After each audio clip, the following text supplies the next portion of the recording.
There's a couple of members missing. Richard Clark, apologies of Richard, and also of Lewis Jones, who's at other meetings. So I'll formally open the meeting. I was expecting people from the peer review to be here. I was told they were going to be in attendance, but it looks as if they haven't come. They might come halfway through. So let's make a start then. So I've done the apologies. Declarations of interest. One of the reasons I think why Lewis Jones isn't here is he part of the declaration of interest? I think he did have another meeting scheduled elsewhere, Leader, but in any event, I believe he would have had to declare prejudicial interest if he'd attended. And I think there's a personal interest that might have been declared by Councillor Richard Clark. But again, he has another competing meeting. So no interest for those members that have... Thanks for that. Now then we're on to item 4, which is update on Pontypool Investment Fund as part of the Vibrant and Viable Places programme in Torfaen. You coming down? Is this a joint act? Or? Right then. Duncan Smith. Right, over to you, Duncan.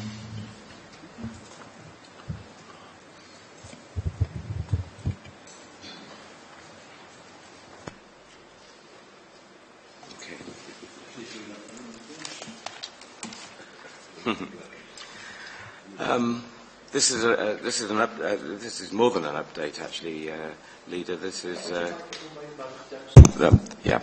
this is more than an update. It's a consideration of an aspect of VVP, the VVP approvals that we've been granted. Back in August 2014, last year, decision was made by the Welsh Government to commit 3.393 million to projects in Pontypool, and if I can say they're basically housing-led projects, renovation of existing buildings in the town centre, so that money was committed. And they approved in principle 4.6 million in relation to canal side and potentially Torfaen housing projects. This report covers one aspect of the VVP approval granted for Pontypool, and that is the Pontypool Investment Fund, which is 1.5 million, which is allocated for improvements in Pontypool town centre. Now, originally, the proposal was to work with the Pontypool Development Trust to take this forward. As a result of our own investigations and as a result of Welsh Government's thoughts on the matter, we've moved in terms of the means or methodology of bringing forward these projects away from the Development Trust. There were state aid issues there were the governance issues that we were concerned about. And basically we've moved to a proposal which would be an arrangement with the two RSLs that are prominent in affordable housing delivery in the Torfaen area. That's Bronavon and Melin. And we've been working basically on getting a collaboration agreement together with those RSLs for delivery of the proposals that we have put forward for spending that 1.5 million. Paragraph 5.6 is an important paragraph. We agreed heads of terms for the delivery mechanism with the RSLs just after Christmas, and we've moved forward now towards the full agreement with the RSLs. And essentially 5.6 sets out how the agreement would work. It's up front, there's the commitment to long-term estates management in Pontypool. That covers the potential recycling of funds that could come about from this. All the acquisition and renovations work will be undertaken by the RSLs. So effectively the money will be channeled to the RSLs to carry out the renovation works. All properties owned by the RSLs would have a charge against them in terms of that money, so it could be recouped if things went wrong. The investment fund is owned and controlled by the council, so we control it. The investment board would comprise officers and members of the RSL. The RSLs will provide match funding towards the scheme. So essentially, 1.5 is going in from VVP stroke the council, and that will be matched at least by 1.5 from the RSLs. Essentially, we're working to the social housing grant formula, which will be 42% grant, 58% put in by the RSLs themselves. And it may vary on schemes that move along, but there is a mechanism that I'll come to in a moment for checking that out and make sure that it works in a satisfactory manner.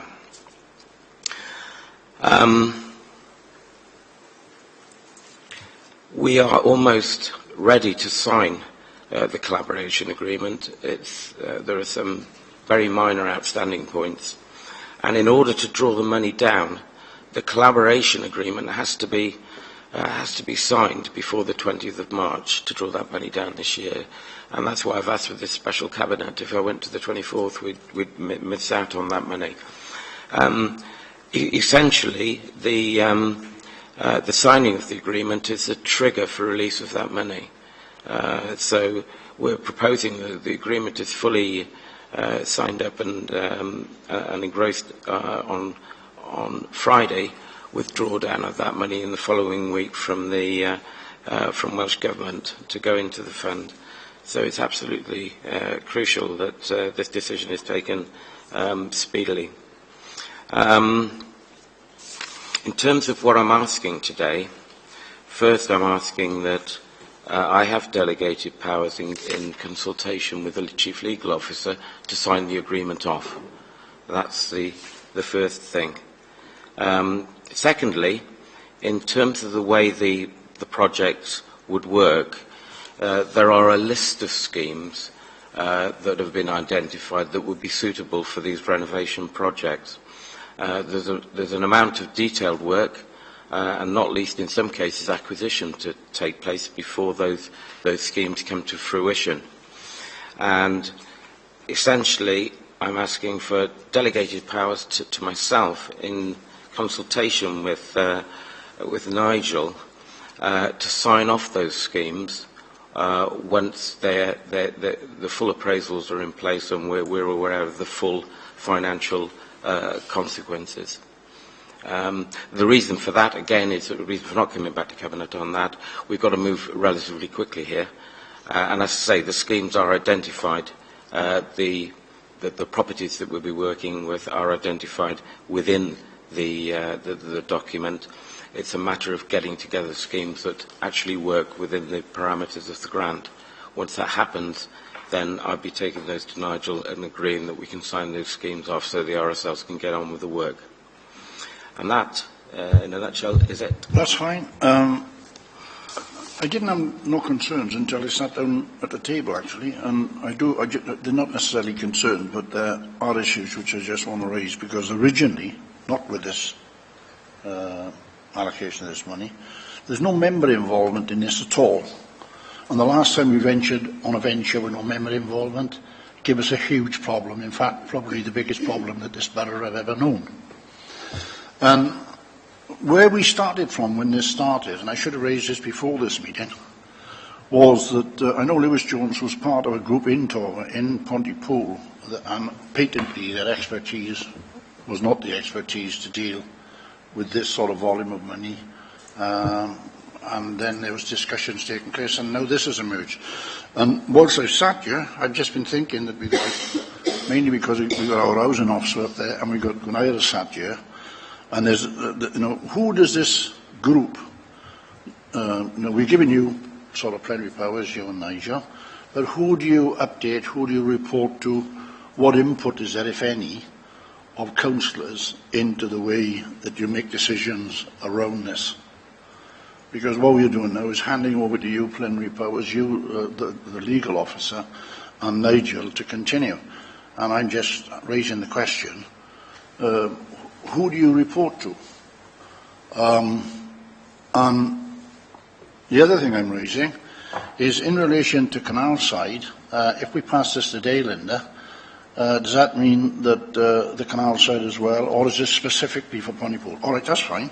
I'm just raising the question. It only dawned on me a couple of minutes ago. I mean, this is Lewis Jones's baby as the deputy leader. He usually argues the case for Pontypool and so on. He's obviously very pleased about this, and so am I, and so is everybody else.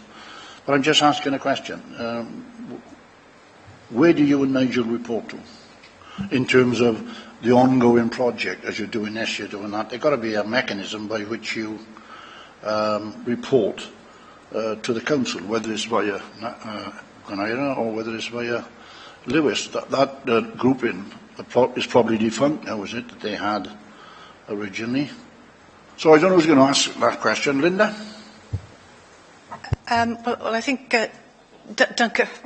Duncan says he's able to answer that better than I can at this stage, so I'll hand over to Duncan.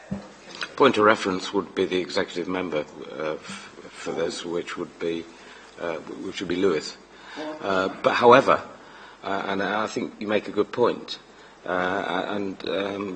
I suggest that before we sign off, that the point of reference is the deputy leader and the executive member for housing and planning and protection. Is it all right that we include that, Linda, in your? I mean, it's not part of the minute, but if we say that the two officers who's really driving this is Duncan and Nigel, and they'll periodically report to Lewis, who's the cabinet member for regeneration, and Gwenaira, who's the cabinet member for housing, well, then we will have covered any issue around members' involvement. Yes, what you're approving here is that or part of it is the collaboration agreement, and Duncan has alerted you to 5.6, where the principles of those are included. And I think what you're saying, Leader, if they're not otherwise put in the collaboration agreement, that Duncan has indicated that there will be periodic reports back to those respective executive members so that they understand what has been happening there. That's my understanding, Duncan. Basically, we will be reporting back on VVP to Cabinet. We will be reporting back to Cabinet, so there will be regular progress reports back to Cabinet as we move along. We're looking, for example, to put one within the new financial year very quickly in terms of the other aspects that I'm not reporting on today. What I'm suggesting is if a point of reference within the process is a discussion or a consultation with the executive members, the two relevant executive members, I haven't got a problem with that.